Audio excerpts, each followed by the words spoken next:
Just finished watching the US Brazil game, and congratulations to Berhalter and Team USA in coming up with the draw. Tough position to be in, coming off the 5-1 loss to Colombia, but you got to give Berhalter and the boys some credit for coming back and making it a competitive game.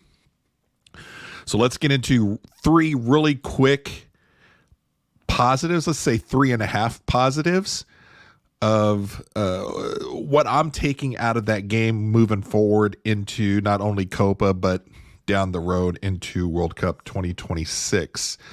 Number one, Joe Scally, I thought did a really good job given the assignment that he had with Diaz and Vinny Jr.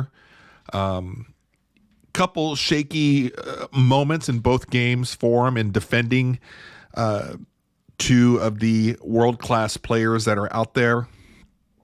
But I thought that he did pretty good, especially since that, we're just now kind of getting him some minutes and getting him some confidence on the team. And I'll be honest with you, I actually don't mind him being out there over Serginho Dest. So in games to where we're clearly the underdog, I have no problems, no issues with Scally being out there, especially as he's getting some more time to get more confidence out there. And he, along with the defense of holding his own, there were a few moments where he brought the ball up and was pretty aggressive, pushing into the attack zone. So Dest being out doesn't necessarily bother me. He's a weapon that is nice to have. I think more so against teams to where we're the more dominant team. But in ones to where we have to defend against premier attackers on the other end, I think Scally did a pretty good job. So it'll be interesting to see as we go forward just how well that goes. And then the question's going to be who is going to back up Scally when he has to come out. So that I'm not so sure that we're in a good position there. But that is one of the things that I took away from these last two games against Colombia and Brazil. Number two, Pulisic. I think of everybody on the USMNT, he is probably our only consistent threat every single game, to where, as long as he is playing, he makes a difference for the U.S., which I'm at a loss for words to find somebody else that you can depend on in putting the pressure on the other team in the offensive zone. I just don't. Somebody's going to have to explain to me, I guess maybe McKinney, as far as, what he's doing, if Greg is having him play a little more defensively and marking up and helping out. Same with Weah. Balogun's another one to where I think I'm as frustrated as he is, because we're not getting him the ball. We've got to figure out a way to get him the ball and get him involved.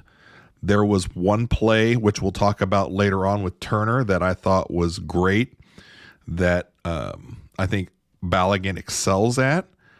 But for the most part, the only consistent threat that we have on USMNT is with Pulisic.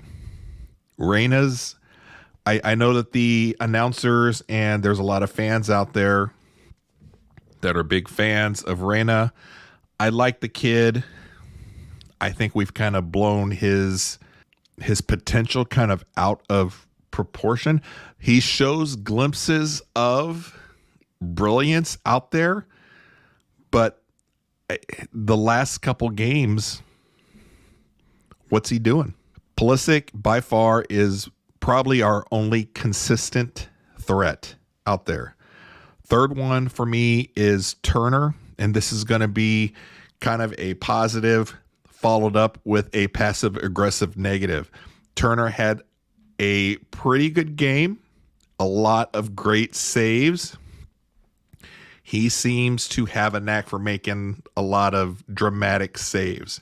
He had one play where he was directly involved in the getting the attack going. I think that was around the 80th minute, to where he had the ball and was able to get it out there to Balogun to push it forward. Good play, aggressive play from Turner. My issue, and I still think going forward after Copa, US needs to find their goalie.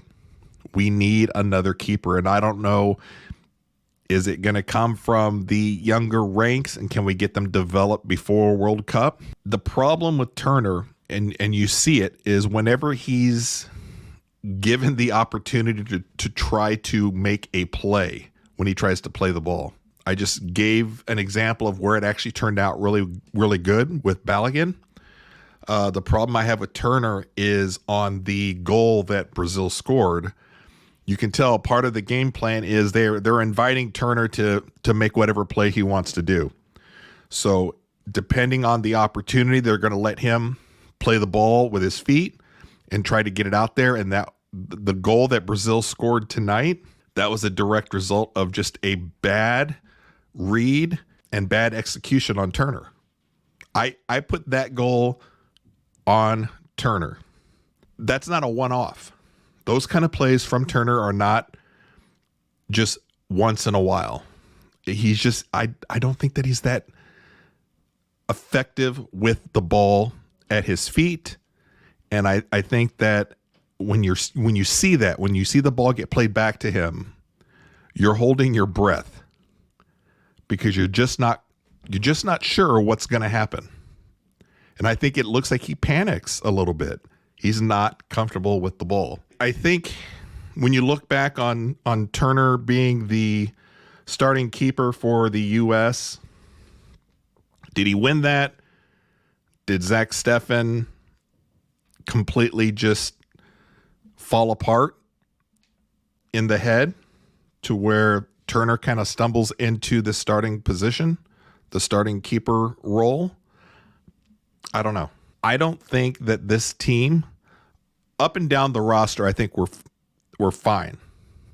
I really do think that we have enough talent on the roster, top to bottom, that the biggest need has got to be keeper for me. Turner's just not. He's not it. Makes incredible saves. I give him that. I thought that he kept us in the game tonight, but the goal that Brazil scored, I think, was on him. What are your key takeaways from tonight's game versus Brazil? And heading into Copa, do you think the U.S. team has a chance to make a splash, or do you think that we're looking at a big disappointing Copa tournament? Let me know what you think.